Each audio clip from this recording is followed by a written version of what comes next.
Hey guys, let me tell you, I had a good time working on the Mustang today.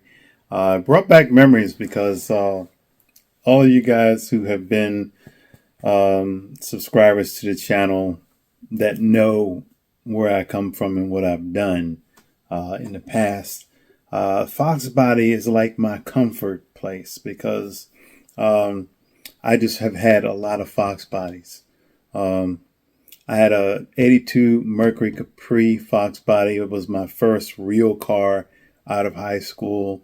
Black Magic Capri, which is one of the rarer Foxbodies now. If I could get that thing back. I did have a buddy of mine that I knew in high school hit me up here recently and said that he knew where that Foxbody Mercury Capri is.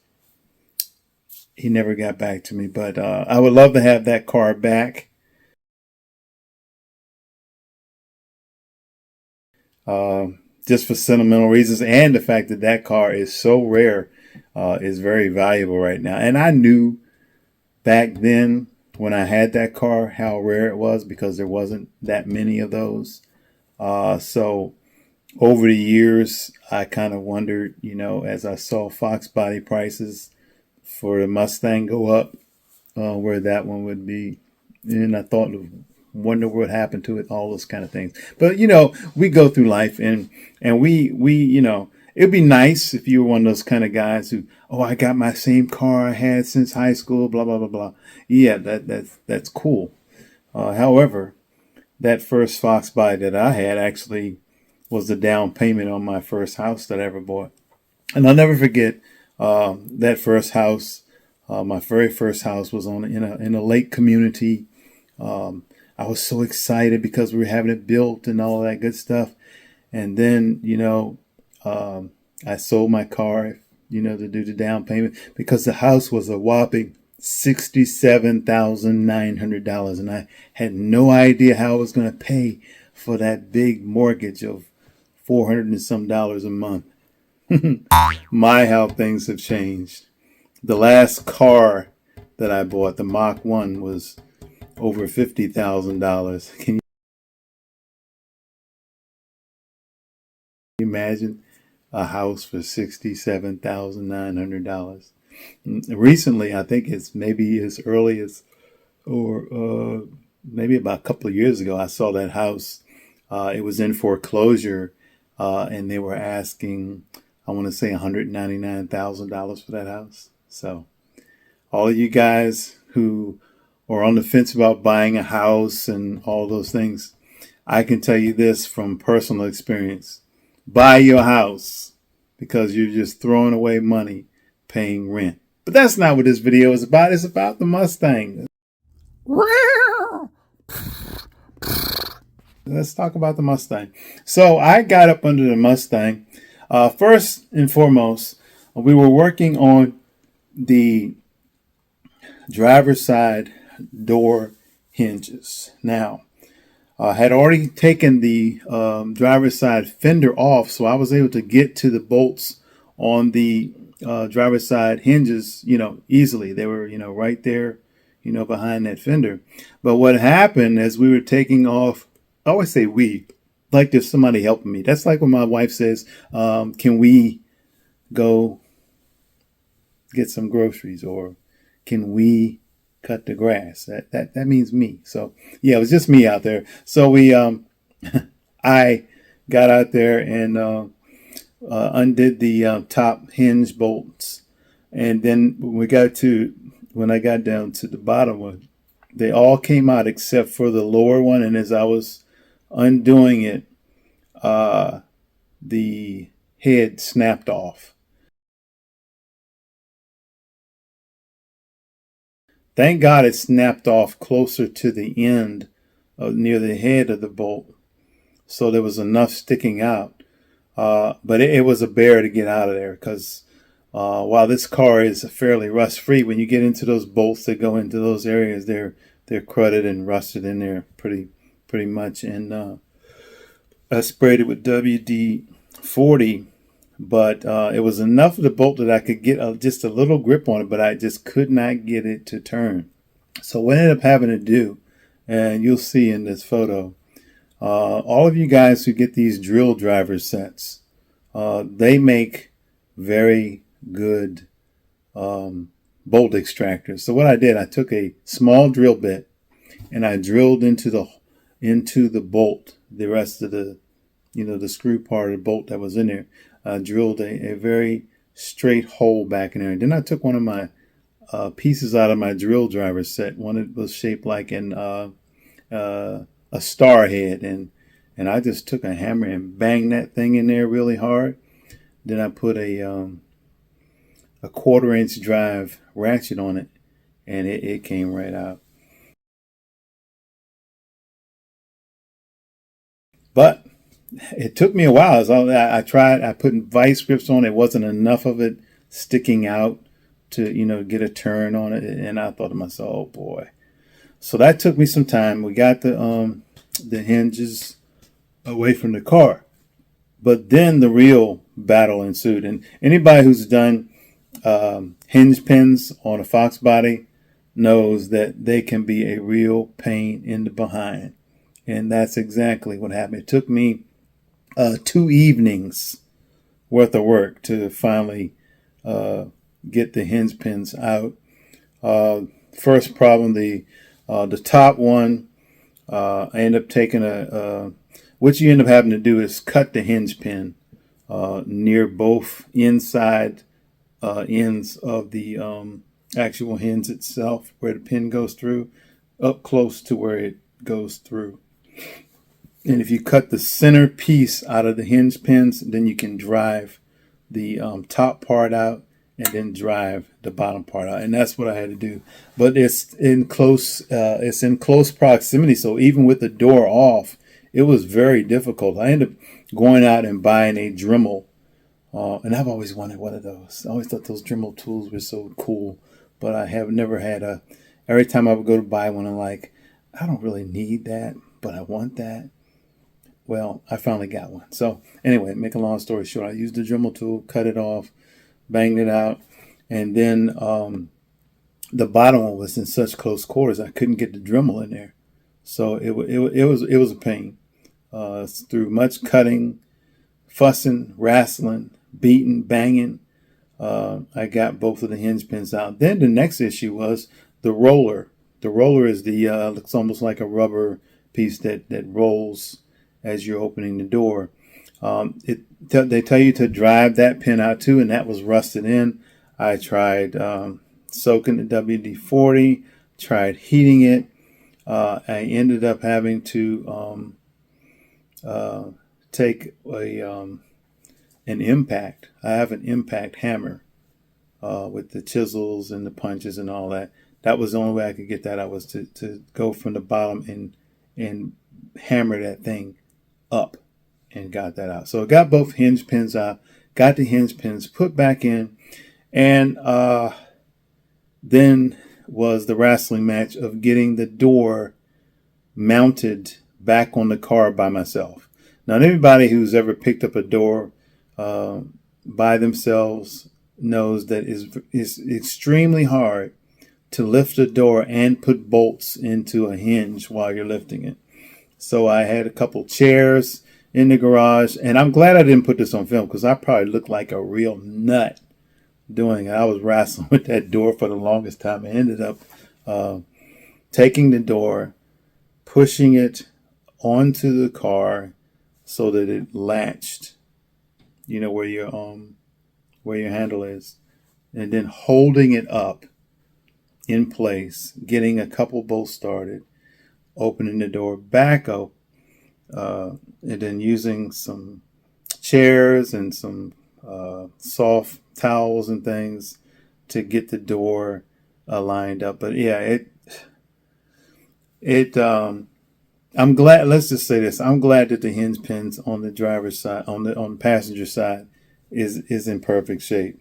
But yeah, that was a real monster of a job. So we got that done a couple nights ago, and then today I went in, and this morning my job was I had taken the right side upper and lower control arms down the other night just to see what kind of condition they were. Because the rear end, as you're trying to back or pull the car up, you could feel the rear end basically binding with the drive shaft because those bushings in those control arms were just totally falling apart, as you saw in the last video. So we had taken the passenger side down and out to get an idea. So this morning I went out, got the new BMR control arms, and I was to get those ready to go in. One of the issues that I had was when you have your original equipment control arms,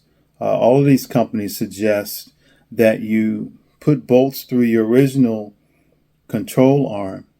Now the new ones are adjustable, and use that as a reference. So you take your original equipment control arm and sit it up next to the new one, and then adjust it so that it's about the same exact distance on your new one. Well, I didn't have an original, so I had to use the control arms that were under there, and they weren't adjustable. So with the bushings all gone on both ends on the big ones, I had to kind of just sit it on top there and to get a good proximity. I pretty much centered the one end, and then got them all adjusted. It took me more time to get those arms adjusted to the right length than it did to put them in. And then too, you're wrestling. I'm on my back. I don't have a lift. I'm on my back, and you've got to get the rear end drop down, drop the shocks, pull the coil springs out on both sides. And what I ended up doing was installing the lower control arms first, and after I got those in place, then I was able to articulate the rear end with a floor jack and get those up in there. But it by no means was it easy at all, because once you get the lowers in and get the top ones in, to get all those bolts to go through the hole, you had to articulate the rear end back and forth, up and down. My arms are dead right now. I've got more scars on me than I've had in a very long time. I feel like I was in a fight and I didn't win, but we got her done. So we got both the lower and upper control arms in, put the springs back on, got everything tucked back up into place, and I actually was able to sit the car back down on the ground. And one of the things that I decided to do, because I hadn't had a chance to even to get in the car, clean up stuff, wash the outside. I had the fender off on the driver's side anyway. So I noticed when I had that off, there's a lot of dust and crud from years past. So I wanted to, and it's really pretty much rust free under there too, and it's beautiful. I was even working under the car. Someone had done some painting under there with some black, probably some rust resistant paint, but it looks beautiful under there. I mean, everything is straight, nothing is rusted through. We've definitely got a really good canvas to begin this project with. So we got the control arms done and got it back down on the ground. I said, okay, we've had some crazy weather, and I'm gonna show you an excerpt of the weather that we had just a few days ago right here.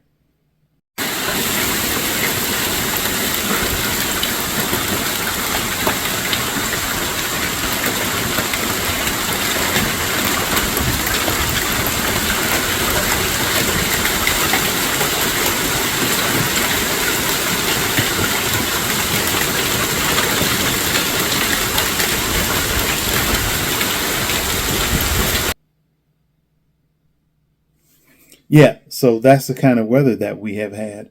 And today, it's been raining for 2 days. So I said, well, I'm going in the garage. I'm getting this stuff done today.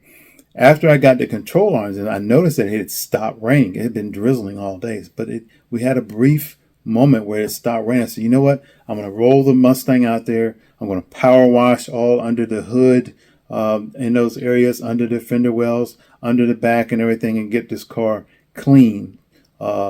I like to, if it's going to be in the garage for a length of time, and it is, I wanted to have it clean in there so that when you're under there working, you don't have dirt and crud falling down in your eyes and everything while you're trying to work on it. So we got the car all cleaned off as well.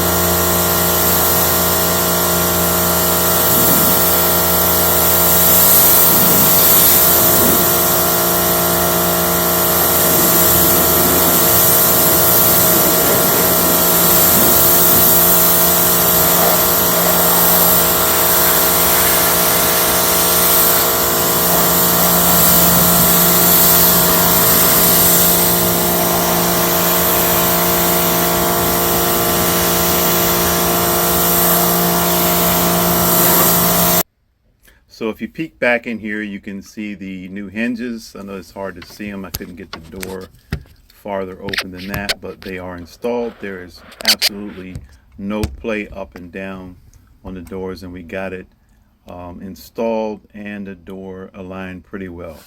These doors will most likely be coming back off at some point anyway, because we'll be painting the entire car. While we had the doors off, we also installed new window cranks on both the driver's and passenger side. Please don't mind these door panels, because we will be redoing these, if not purchasing new ones in a different color, because we are going to basically turn this entire interior gray. We will also replace this dash with something more functional and up to date. So stay tuned for some more nacho stuff.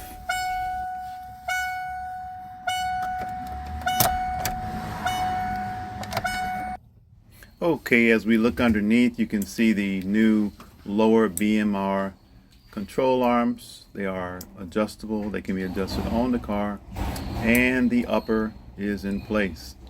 Have the polyurethane maxed out on these. The bottom has a polyurethane on one end and a solid rod end on the other, which should handle a lot better without being too harsh, but yet being stable and firm. Yes, it was a real job, but it was well worth it. We put all grade A hardware with it. Just a note, if you're going to order some of these BMR lower and upper control arms, if you don't have hardware on your car already, then you will definitely have to buy some, and I did. End up paying about $45 for both. So yeah, we have gotten a very good start. Now, I want to hear some of you guys. Some people tuned in and chimed in and told me what kind of engine they'd like to see go in there. And I didn't get a whole lot of views on this, on the Mustang stuff, and I'm cool with that, because like I said, I'm just doing this YouTube just for fun. So yeah, we got a number of things left to do. I ordered some more pieces and parts, and some of the things come in quickly, and some they say, well, should be in by projected time. So I don't know. We do have some wheels coming. Some wheels are coming, and I'm so excited about it, because to get wheels right now, I mean, I'm not just doing this and just putting, your ordinary junk. I call it junk. It's the stuff that everybody can buy. I want to do some things that make this car unique and special for me. And this is not to impress anybody else, but this is going to be probably my last build that I will do. So I wanted to get some wheels that were special, yet something that I could afford. And the two is really hard to do both, because some of the wheels that you want right now, unless your name is somebody famous or drag racer or something like that, they're not available right now. And they want you to pay the money, and then they'll let you know when they come in months and months. And I'm just not a fan of that. But I saw some wheels on one of the other YouTubers' channel, and I was like, okay, those wheels look really good. So I went ahead and ordered the back wheels. So we had the back wheels coming. The front ones, it's going to be a little minute because the size that I want, it's going to be harder to get. But like I said, if we keep stuff that visually impacts your brain when you go in the garage and say, ooh, this looks good. You have to be able to do that because you have to motivate yourself, because a lot of people have cars in their garage right now that they said they were going to build and put together. And then they get frustrated because they can't do it quickly. They either can't do the work themselves, or they get tired of it. They're busy and life takes. So next thing you know, the car is sitting there for 4, 5, 6, 10 years and it hasn't had anything done to it. Well, I'm not that guy. Just like getting this car, I had to go to work physically driving all those different times down to Virginia Beach to get this car. And when I saw the car that I got, I knew that was the car that I wanted. I knew that was the car for me. So I was going to do what I had to do to get it. Now, I wasn't going to do something stupid or crazy. No. But sometimes you got to put in some effort. And that's a lot of things that I see less of nowadays in people. But anyway, so don't you guys think that I'm not going to be doing some Maverick stuff too. So keep tuning in. We do have some Maverick stuff in the next video. As a matter of fact, 2 days from the drop of this video, you will see the new items that have come in for the Maverick. Yes, I was approached by a person wanting to do a collaboration, and they have a number of items, and I'm going to let you guys know about that. On the next video, we're going to have an installation of some new interior items inside the Maverick on the next video. So stay tuned. 2 days from today, you'll see that video drop. And you'll say, he said he was going to drop a video, because I am. Anyway, you all have a blessed rest of the week, and I will see you on the next video. Have a great day. God bless.